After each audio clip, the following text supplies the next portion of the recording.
I'm Jessica. I'm the VP of Marketing, and then Claude Turcotte is the CEO. And Claude, if you want to introduce yourself and MaestroVision a little more, I'll give you the stage. Thank you, Jessica. So MaestroVision exists for 23 years now. The company started in the broadcast industry. It means many of our customers are television stations. So we developed over the years technologies, very, very high quality of audio and video technology. So we are expert in audio and video technologies. So what I'm going to present today is not at all the user interface of MaestroVision or our software. It's really a technical presentation where I will discuss different technologies, what you need to look at if you want to acquire either audio or audio video cord recording system. Now you will excuse me, there's a background sound here. In fact, I needed to fly to Las Vegas yesterday, and I'm stuck in a hotel lobby. So there's an escalator right beside me. So if you hear some noise, I'm sorry about this, but it was a last minute flight I needed to take. So let's go with the presentation.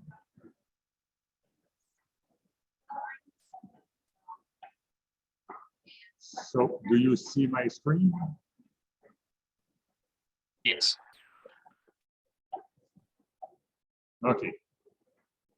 Okay, I'm going to cover a lot of stuff. Okay, this presentation would normally be very long, so I will try to cut it a little. So I'm not bothering you too much because again, there's a lot of technology we're going to discuss here.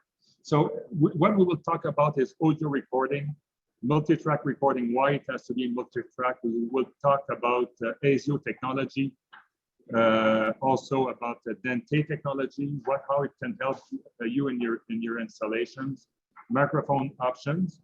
Then we'll talk about video recording. What are the difference between IP cameras, USB cameras, HD, SDI cameras, and which one would be the best for recording courtrooms sessions. And then we'll talk about something that many people have questioned when we talk about storage management of recordings. What's the difference between on-premises and cloud storage, and what are the pros and cons for those two way of storing your recordings? And then finally, we'll talk about recording software. What would be the minimum requirement? So audio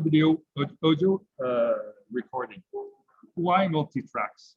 It's very important because, and I've seen that before.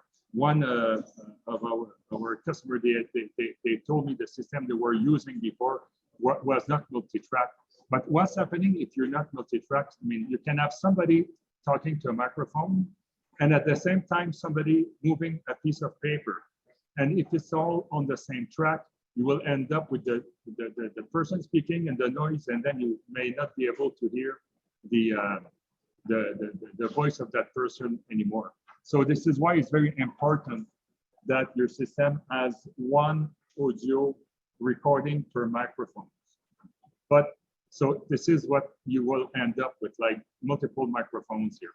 The other thing here is if you are recording on multi-tracks like this is like music playing here. This is why you see constant waveforms. But normally it's one person speaking at the same time. So if you have that kind of waveform in your playback, let's say you want to go when the judge is telling his judgment, then you will be able to go to the judge track and you will be able to get to the exact same point when the judge started talking. So, but multi-tracks may have may create some problems because it's not possible to isolate totally the microphone. So if one person here is talking to the microphone and you have another microphone beside, I mean, there you will have like a good waveform here, but you will have a small waveform here, but both of them will be recorded at the same time. So if you are not multi-tracks, no, if you are multi-tracks, okay, once you play back those two those two tracks at the same time. Because if you are multi-track, it means when you play back all the tracks at the same time.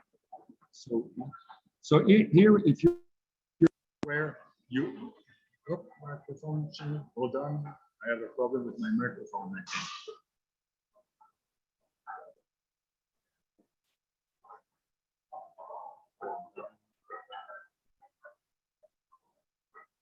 Can you still? You're back, Claude. I just want to pick up the right microphone. Anyways, so here, if you play those two waveforms at the same time, and one of the waveform is not totally play in sync with the main microphone, you will end up with echoes. So you will, and it may happen to you, like you listen at the track, but there's something weird. There's a kind of echo behind, like the. So this is created by the fact that the your tracks are not playing perfectly synchronized. Now, it's not possible for Windows, and in fact, Windows is capable of dealing with multiple tracks, but Windows deal with multiple stereo tracks that will not necessarily play in sync one with each other. So this is why in court recording, especially in audio recording, you need ASIO technology. ASIO was created to record music. You understand, like musicians, when they are recording and they're using a computer, like a PC, it's important for them for all the audio tracks to play perfectly synchronized. So ASIO was created for music, to record music. And it's not required on Macs, because Macs has that capacity of recording multi-tracks. You can have like one stream of multi-tracks with Macs. Sorry about this. Okay, now Windows can deal only with stereo streams. Windows can deal with multiple stereo streams, but independent with one each other. So ASIO will give you a direct output. Okay, so with Windows direct sound, you're getting a compressed version of audio input, and this is not the case with ASIO, where you're getting the full bandwidth of your audio, because ASIO is not compressed.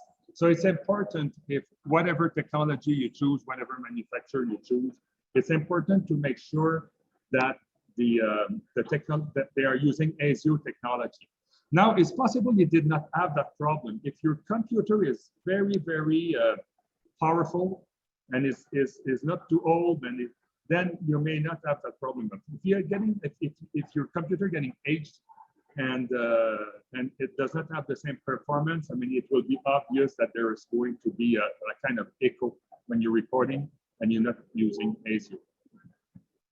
Now we're going to talk about the difference between the cable, between analog and Dante. You probably didn't hear about Dante, so we'll talk about this. So because audio cable, like analog audio cable, have their issues. Okay, if you have long audio cables, you will end up with noise. You may end up also with hum, like you probably heard that before. The installation for analog cable is very complex. So you need like an XLR3 connector or an XLR3 cable that needs to run from each microphone to the audio mixer or the audio processor. And it's not easy to use. It's very difficult to expand, and it's expensive to deploy. So there's a technology that exists called Dante. Dante is becoming more and more popular. Dante is like an IP camera. You know, like IP cameras, you can connect just the IP cameras to a router, and then you can connect the computer like miles away, and then you can connect your computer there, and you have access to all your cameras. So Dante technology is the same kind of technology, but for audio. You can manage up to 512 audio tracks on a fiber channel, and on a 1 megabyte Ethernet cable, you can put up to 30 audio tracks. And it's I never seen a courtroom with with 30 audio, with 30 microphone or audio inputs. So this should be sufficient for you.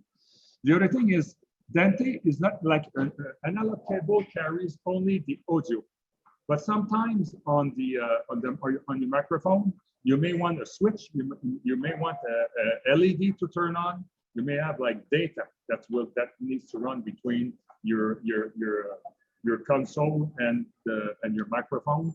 So Dante will carry all of this data, and the microphone are powered by PoE.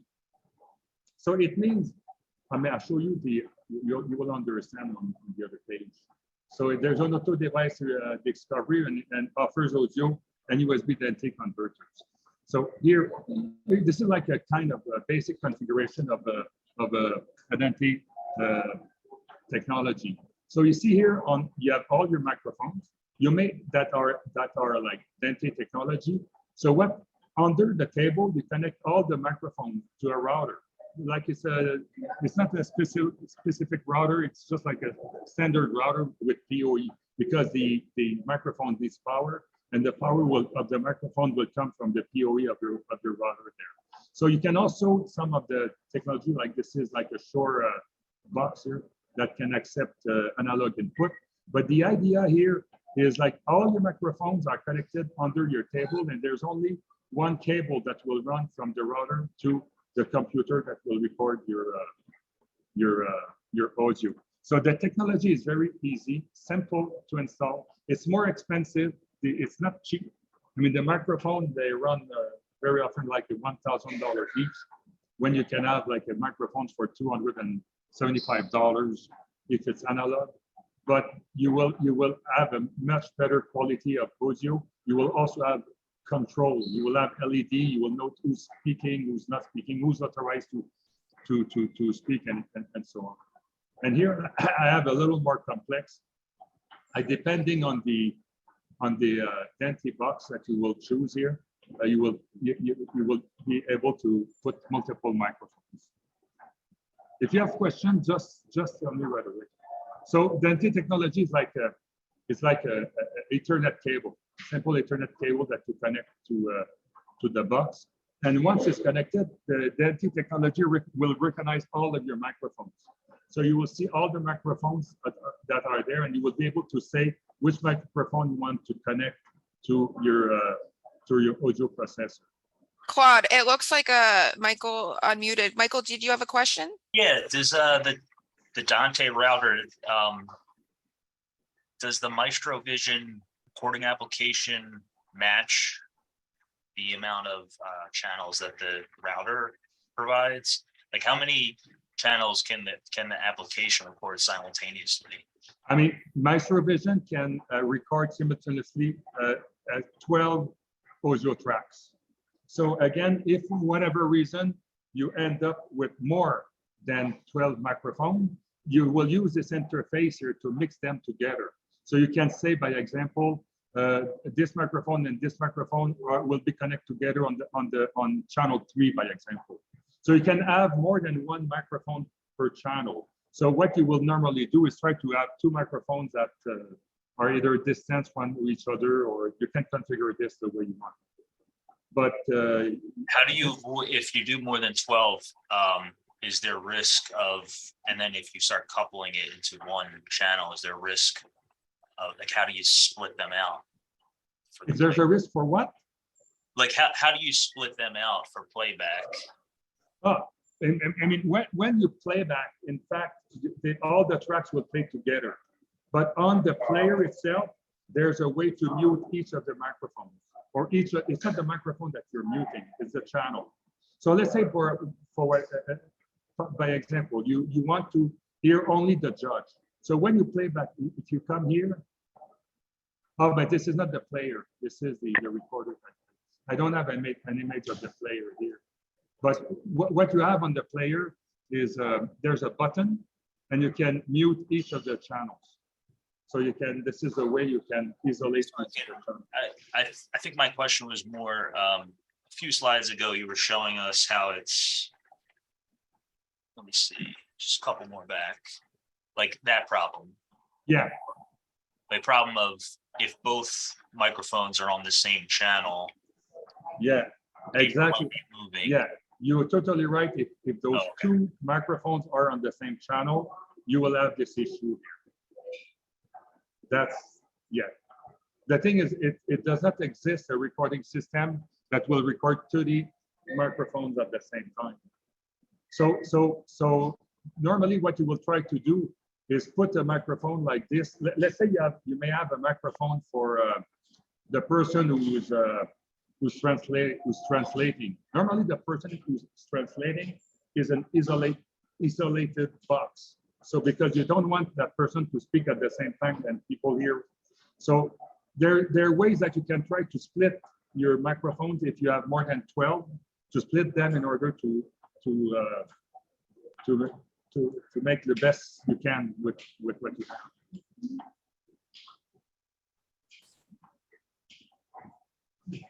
Hope, did you have a question? Yeah, thank you. Okay. So again, Dante technology is more, it's not that new. It exists for, I think, 15 years, but it's becoming more and more popular because the easiest of installation and the quality of the recording that you will get. Like here in Dante, you can select whether you want, once it's connected, you will be able to select if it's you want to Windows or ASIO recorder. So that was about audio. Now let's talk about cameras. There are 4 types of cameras that exist. Not analog, in fact, that used to exist, because analog does not exist anymore. Analog have been replaced by IP technology, and then there's USB and HDSDI. HDSDI is a broadcast quality type of cameras. I'll try to go a little fast on this, because you all know about IP cameras. Okay, IP stands for Internet Protocol. It's the most popular cameras on the market. They've been designed for surveillance. They're easy to install. The same as I was explaining on Dante. You just connect the microphone, not the microphone, the cameras to a router, and then that's it. So, but here how it works. Okay, the IP cameras, what they do, they generate packets that will go to a router, and then from the router, the packets are going to the computer. So you may have lots of cameras connected to the same router that will go to the computer, and inside the computer, the software will recreate the video from those packets. So you understand that it's not real time. What I mean by that is there's a delay of 1 to 2 seconds between the image there and when it's recreated in the computer. And about the audio, if you want to have a high quality of audio needs to be connected directly to the computer, because most of IP cameras don't have a high quality audio recording. And we understand, like in court, the audio recording is more important than the video itself. Even the picture is not perfect, it's not that bad, but you have to be able to hear clearly the audio. But now, because this is real time, and this arrives in 1 or 2 seconds, and variable, and this is constant here, it's almost impossible to synchronize the audio with the video. So I mean, some manufacturers pretend they can do it, but on a recording of 20 minutes, 30 minutes, it's not too bad. But if you end up with a recording of 1 hour, then you will see kind of desynchronization between the audio and the video. And then it will create a weird effect where the person is speaking and the lips are not following the person. It's kind of like it was edited. So this is why IP technology is not the best for courtroom recording. There are pros. A larger variety of cameras are available. Video are generated is already encoded, so there's a lot of manufacturers that can create software to encode IP cameras. But IP cameras are designed for surveillance, and that does not require high quality of audio and video. So it's probably the worst type of cameras to record. And it offers poor audio quality. Again, you can manage the audio quality by connecting the audio directly to the computer, but you will end up with desynchronization between the audio and the video. And then the algorithm also used an IP camera offers a much lower quality video output. What I mean by algorithm is like, you can have a picture, two pictures that was recorded at 1 megabit per second, and one will have a much better, it will look much better than the other one. It depends how it is encoding. It does not depend only on the bit rate. And normally, the IP camera, they have a very small chip in there, and the quality of the audio is not ideal. So then you have USB cameras. I mean, the USB cameras is the cameras you are using right now. So they've been designed to directly connect to your computer via USB port, and you have a wide variety of those cameras. So the capture is done with a sensor in the camera, but it's not encoded inside the camera. It is encoded inside the computer. So it offers a more advanced encoding algorithm, and it will give you a better quality picture than IP cameras.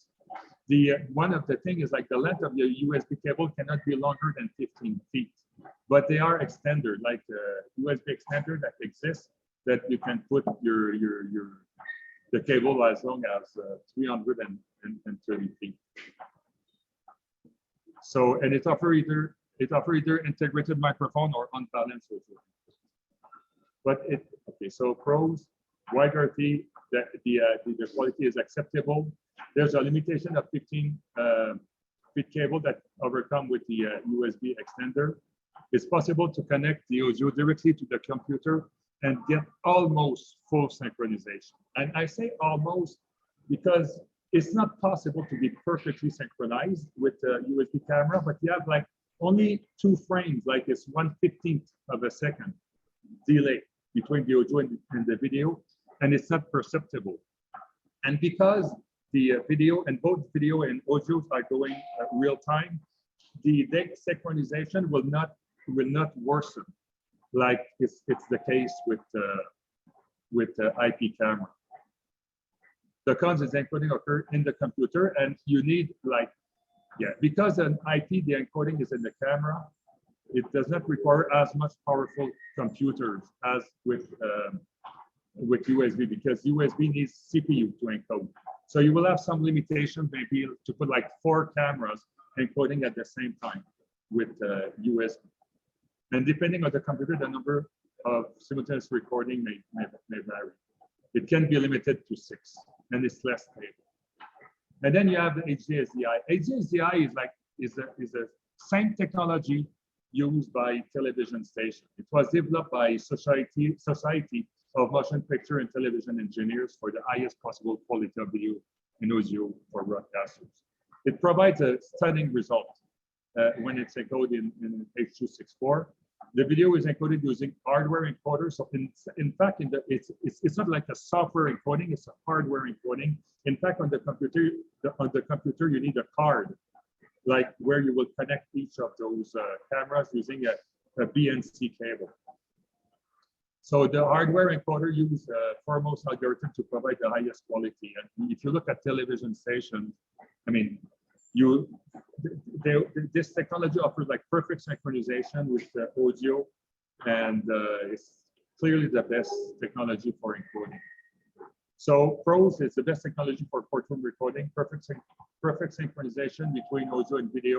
Can record a monitor screen, and it can also and that technology can also record a smartphone. And it's the same with USB technology. It is possible with the USB technology to record a screen or to record an iPhone or a tablet, but it's not possible with IP technologies. So the cons is like it's more expensive, and the variety of camera available is limited. So that was about cameras. Now I'm trying to, because Ted advised me last time my presentation was too long. So I tried to rush it a little. But stop me if you have questions. So let's say what's the difference between on-premise and cloud-based storage. In fact, there's no difference between the two. They both, either on premises or on cloud, will offer you the same functionalities. In fact, Claude. yeah, Hope has a question in the chat. Can cameras be disabled as we're prohibited from recording other than audio in the courtroom? repeat the question. Can cameras be disabled as we're prohibited from recording other than audio in the courtroom? Oh, okay. So you're looking for an audio recording system? Well, we are prohibited from recording any video by statute in our state of a court proceeding. However, there could be some exceptions in the event there is an agreement by the attorneys involved and or our law changes in the immediate future, which we foresee happening.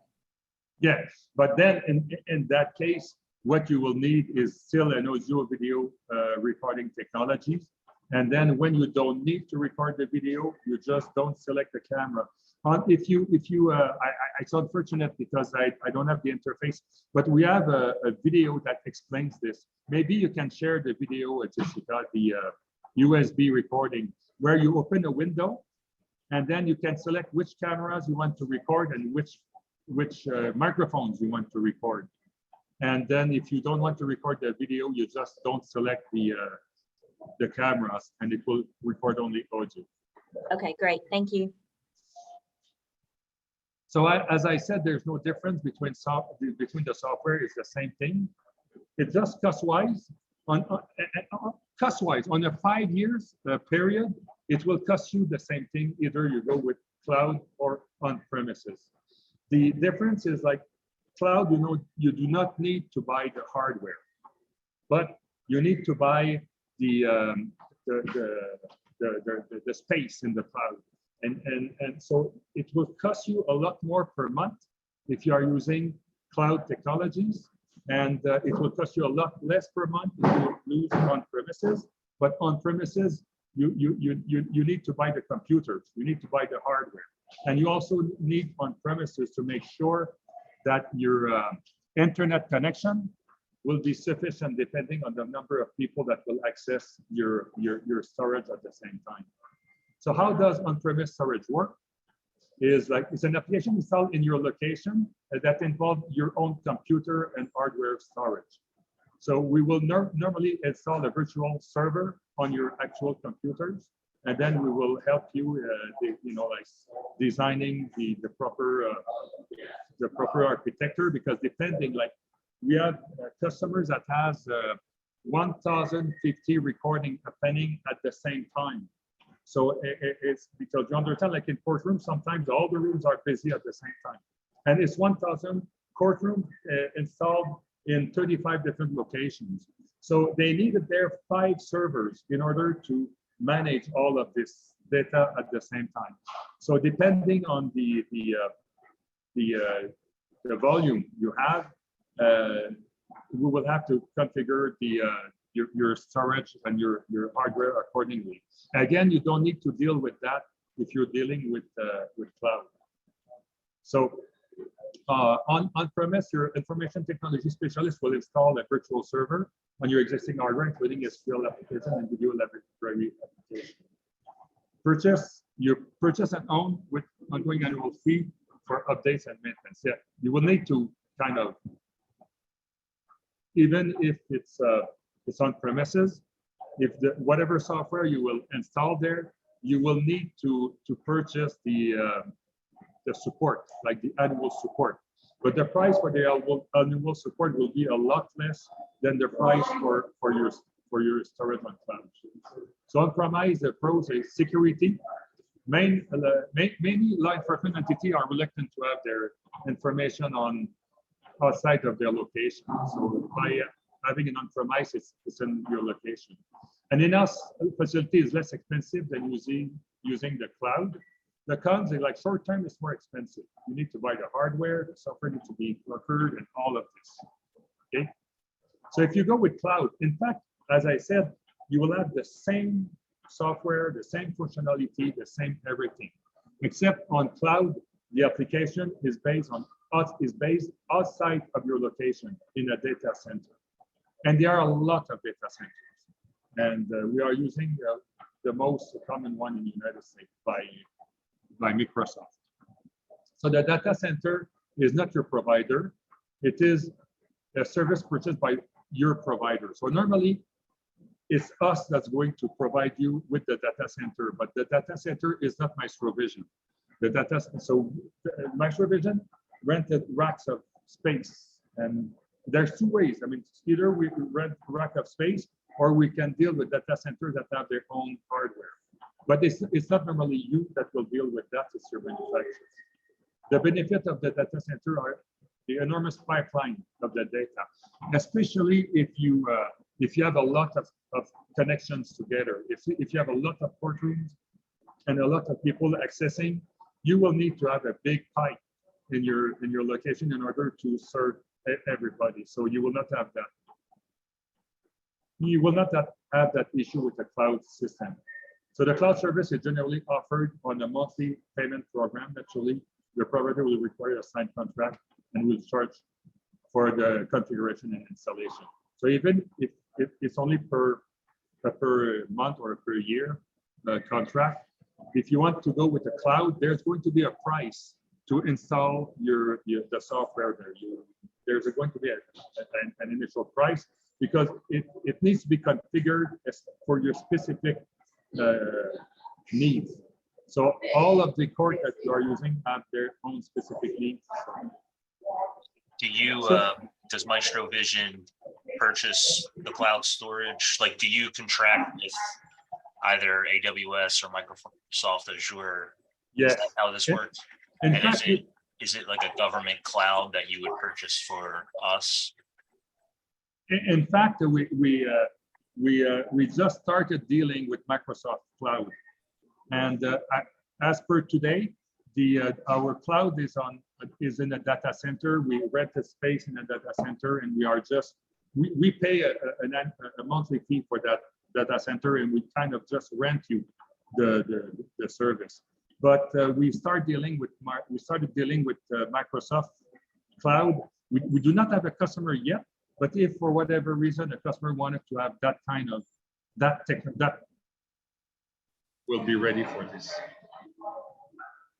Yeah, Mike, a lot of our law enforcement partners require us to have, CJIS compliant, web-based services. And so we've partnered, as Claude said, with Microsoft Azure to handle that for us. Prior to a lot of our on-site storage, which is typically most of our law enforcement customers here in the States, they prefer to have everything on site. And so we didn't really have a high need for that. But if you were to move forward on a cloud-based, it would be the Microsoft product. Okay. Yeah, our IT would want, as you said, like a CJIS compliant. Yeah, 100%. Yeah, Okay. and that's something that we're very in tune with on the security side. And so, we'll provide, I mean, again, we're using the same, the same systems as the FBI, DOJ, it's, again, all compliant with, and as Claude mentioned earlier, it's not us, right? It's Microsoft. So, our interface is just housed through them. So we'll provide that data. Brett asked a good question. For the cloud storage, what protection is in place for data breaching? Oh my God. In fact, that's a good question. But again, I'm not too aware about Microsoft, but about our system, a serious data center will have all the protections that you can imagine, and even for us, in order to access the rack, first we needed to have like a survey done on each person that does not have a criminal record or have anything like this. And in order to access that, you need 2 keys, and you need like the print of your finger. It's incredible. So those locations are extremely secured. They are used by FBI, by government entities, and so on. So they would not exist if there was a risk of breach in their system. They are extremely secure. but even if there are many secure, absolutely secure, they're not in your possession. Okay, so it means like it can happen like an engineer for MaestroVision will need to go there, maybe change a hard drive, change some of the things like this. So there's and I don't sure what are the level of protections that is there in order to make sure that nobody can access the information. But at one point, IT people, they need to have, for whatever reason, they need to be able to have access to some of the information. But everybody at MaestroVision who have access to this has their security procedure and Clearance. clearance, exactly. And we'll provide all the Yeah. background data. Because I don't have all this information, but I just know that it's extremely secure. In fact, not most, but many of police entities prefer to have their storage on the cloud because they don't need to deal with the hardware. But on the smaller ones, they prefer to have on premises.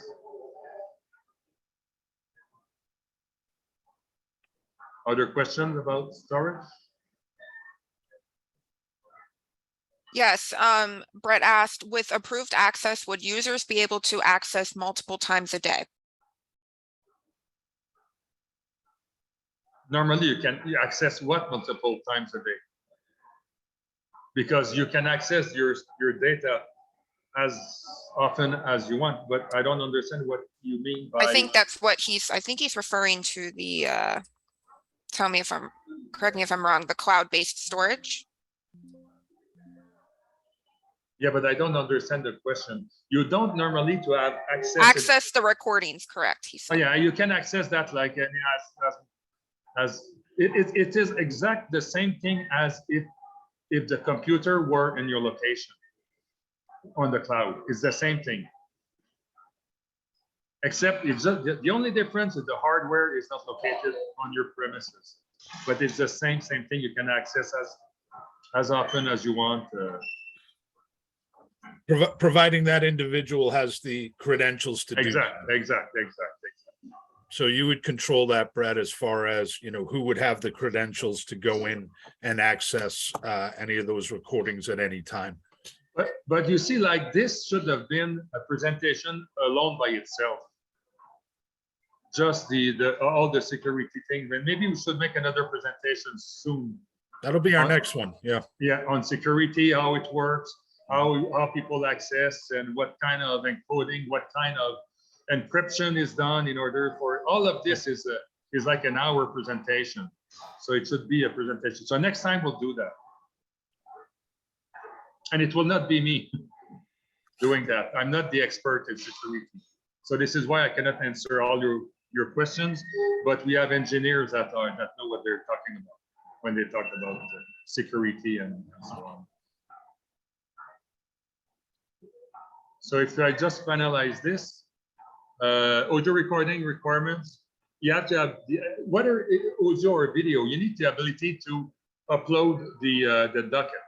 I mean, you don't want to have to enter.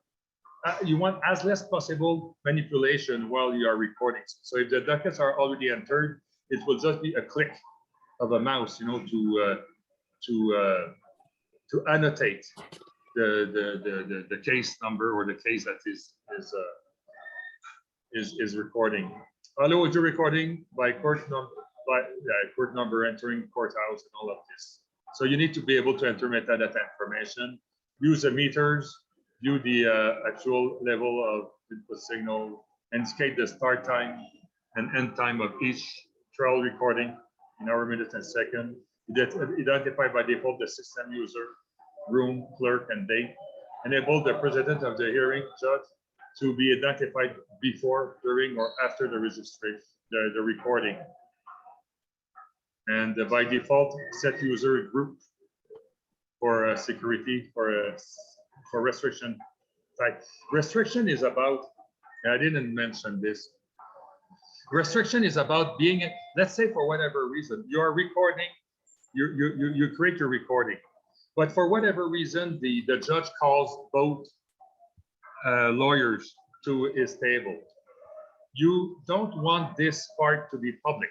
Sometimes during a session, there may be sections that are public and some sections that are not public. You may have a section that this guy can listen, but not the other guy, and so on. So you need a system that will be able to put in place a restrictions where when you download the either video or audio recording, there will be a portion that will be muted for you and not muted for somebody else. So this is why you need a kind of system that will be able to manage restrictions. Select the user who can listen to the recording is the same thing I'm talking about here. On which restriction are applied. Allow live playback of the current recording without interrupting it. So what I mean by that is, like MaestroVision system, when you are recording, every minute we are transferring the recording to the central server. So it means, and while it's recording, it's possible for a judge to just suspend, go to his room, and rewind while it's recording, rewind and play back a portion he wanted to listen to, and while all of this is recording. So you have to be able to do live playbacks. The other thing that live playbacks will give you is like a kind of confidence monitoring. And I'm not sure. Confidence monitoring is about you know, the only way you really know if it's recorded is just you need to stop the recording and play it back. That's the only really way. I mean, you can see meters and all of this in your, but if you do not have, if you don't replay it, you're not sure of the quality. So what the system should do, it should be able to record to the hard drive and play back from the hard drive immediately after. So you will have a delay between the two, because the time it takes to write on the hard drive and read it back, it will take like a few seconds, 2 or 3 or 4 seconds. But then when you listen back from the hard drive, you know it's recorded and with no noise and with no distortions or anything like this. Because sometimes you see the few meters, it does not mean that you have clear audio. It just means that you're recording something, but you don't know what is recording until you actually listen to it with the confidence monitoring technology. Pause the recording without stopping, indicating the stop time and resume time. Ability to select a pause that can be counted or not during time. Ability to add, edit annotation during, after the recording. And provide at least, sorry, excuse me. Will we have like a super user, probably our IT unit? Would they be like defining user roles and then setting the restrictions? And is that configurable? yes, absolutely. Changes Yes. okay. And Yes, then yes. with regard to the playback, is there any problems that you've been encountering with like connectivity issues, and like does your system do something to be able to resolve that? Yeah, there's an analysis needs to be done in order to understand your how much recordings you're doing at the same time and so on. But look, as I said, we have I don't know how many courtrooms you have, but we have a customer that has more than 1,000 courtrooms installed in 35 different locations, and we just needed to analyze their flow and make sure that the system we put in place will not create a problem. I will need to raise my audio because Most of that, Michael, is addressed up front. And depending on whichever vendor you guys either have or move forward with, the analyzation of your existing infrastructure is critical. And as Claude said, most of the problems that our customers run into or have are typically due to either a lack of understanding of, you know, how their infrastructure is set up through the vendor, or a pre-sale analysis wasn't done. And a lot of times the companies will deploy a system that's kind of cookie cutter. And one of the things that MaestroVision focuses on is a custom solution. So all of our courts are different, right? So we've got customers that we deal with that may be a small tribal court, which is going to have a whole different infrastructure than, say, the Ninth Circuit Court we're working with in Florida that has, an infrastructure that's rock solid. So it really depends on the individual court. There's no rhyme or reason typically to what we see out there. It's kind of all over the place and individually based on how that court was initially constructed. But our engineers will go in, analyze what our customers have, and then, as Claude mentioned, provide the solution that fits within their infrastructure, or make recommendations that in order to achieve your goals, we would have to, make some modifications to that infrastructure.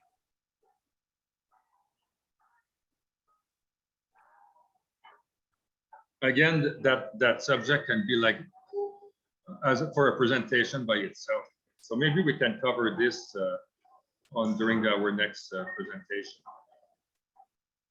But then we will need like some of my, I'm an engineer, but I'm not the person in charge of that part of the, so we will need to have some of our guys to do the presentation and answer your questions.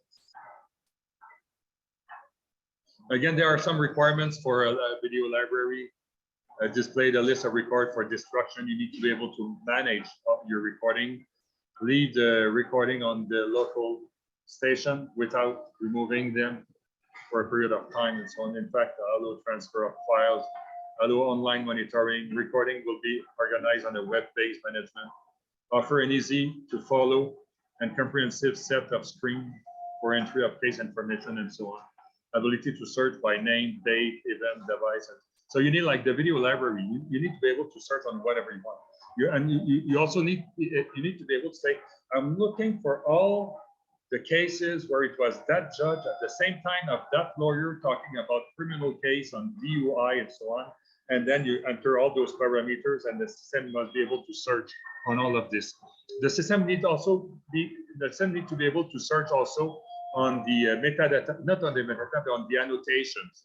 So when you enter an annotation that may be like a case number or whatever, you must be able to find whatever information, whatever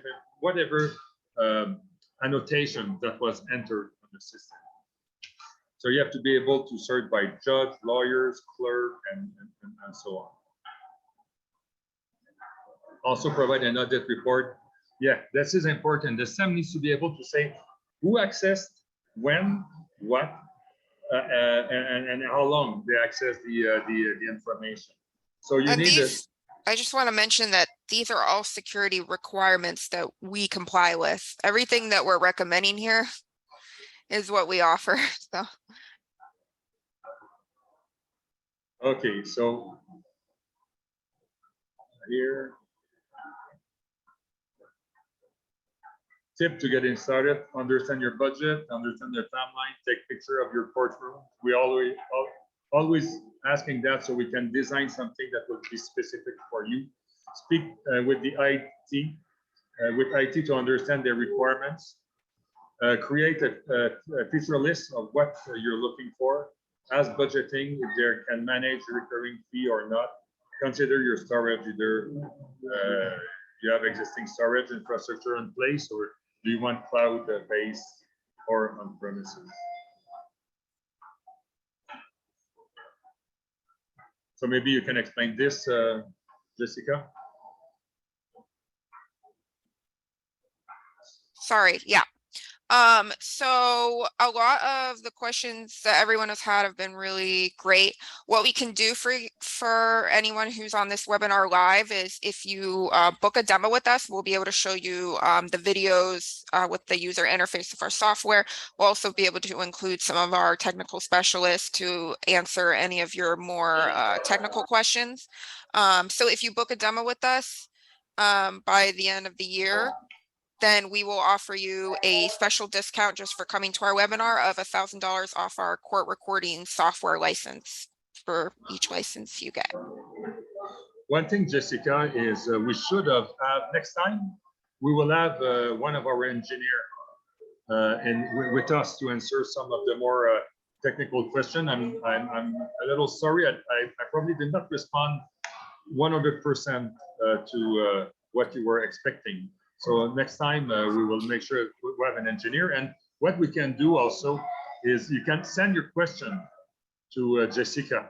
Just send an email to Jessica with your questions, and we will have all your questions answered. And also, I'm gonna put the link in here also, so you can book a demo for when you're available. For it's my scheduling application. We'll make sure that we include, you know, our technical experts on there, show you the interface of our software, answer any questions you have, and be able to prepare a custom quote for you. It'll be a more in-depth, more thorough conversation that we can make sure everything's addressed and get an understanding of your current infrastructure and help you out. Is my timing better, Ted?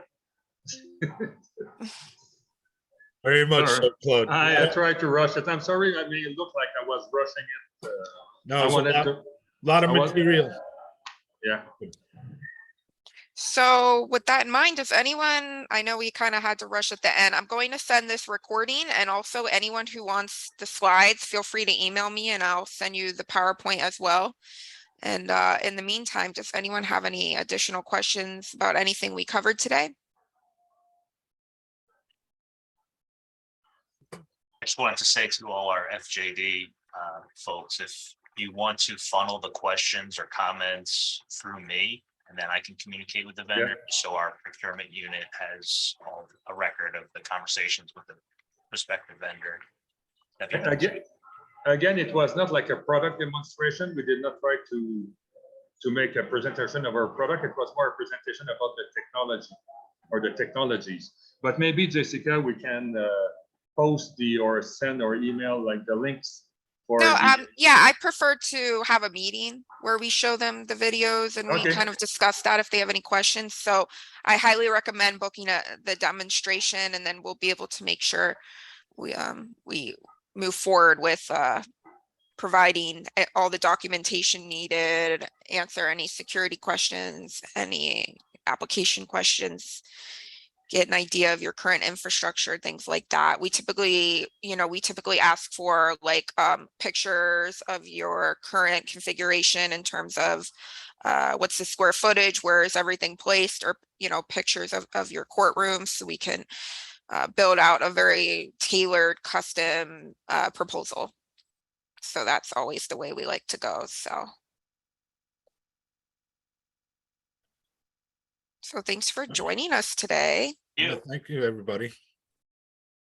Hope you learned something new. And if there's no other questions, then feel free to be in touch with my email or the link below, and feel free to schedule the demo. Thank you, everybody. Have a good one. So thank you. Thank you, everybody. Have a good day.